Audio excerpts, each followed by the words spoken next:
Hi, welcome back. So, wargaming, it's a bit like cooking. Now, I was just eating my tea, that's why I thought of this comparison, and it seemed to me the more I thought about it, the more it kind of made sense. So, have you ever thought about making your own war games? Well, it came to me like this.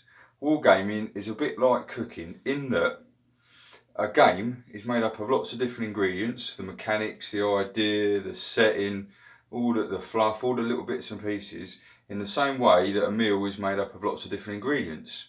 Some people are better cooks than others. You can go to posh restaurants and have a really nice dinner cooked by a professional, in the same way that you can go to a shop and buy a war game that's been made by a massive company and is super polished and great.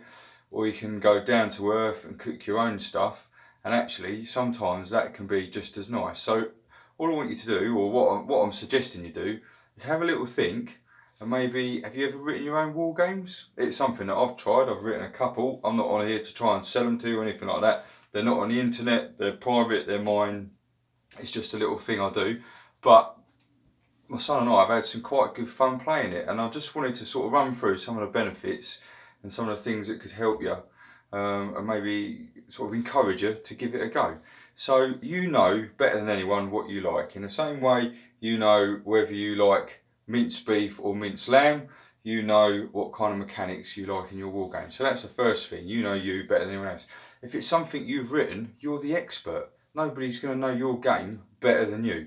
So if you get stuck or you're unsure, you can make it up, or you can find a solution that fits what you're trying to do.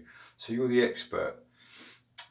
It can be about anything you like. You haven't got to try and, if you've got some certain miniatures that you want to play a game with, you haven't got to sort of try and find a game that fits them. You can make your own setting to put them in. It can be really rewarding, and it can help you understand a bit more how games are made. I quite like breaking things down and looking at the mechanical side of stuff, and looking things up on the internet about dice mechanics. And I've spoke to you before about bell curves and different things to do with dice and cards and all probabilities and this, that and the other.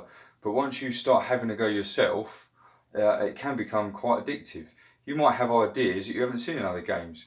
You can get bits of all your different favourite games and put them together and make an ultimate game. You're going to be hard pressed to find a game that fits you better than something that you can come up with yourself.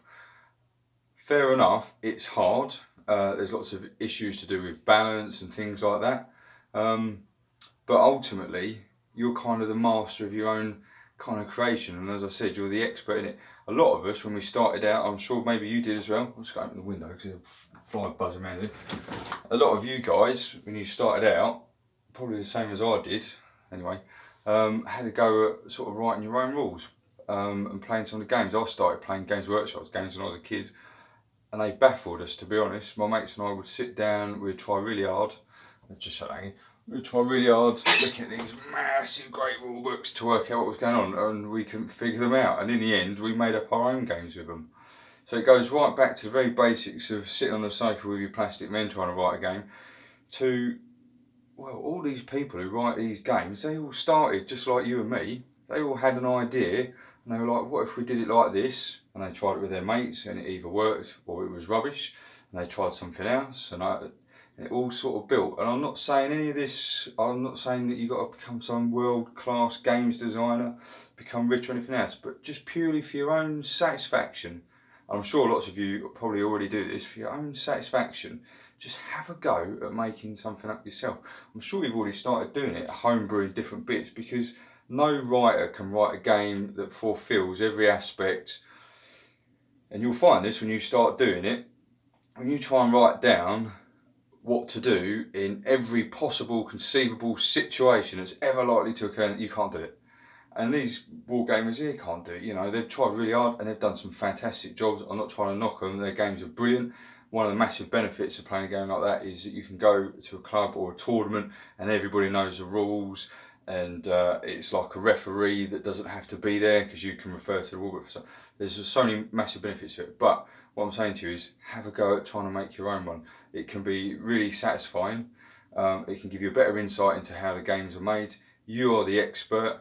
everything that you can build it around your own collection, and I just think it's kind of a cool way to sort of explore our hobby and try something different. Anyway, that was just something that occurred to me. I thought I'd share it. Take care. See you again soon. Bye.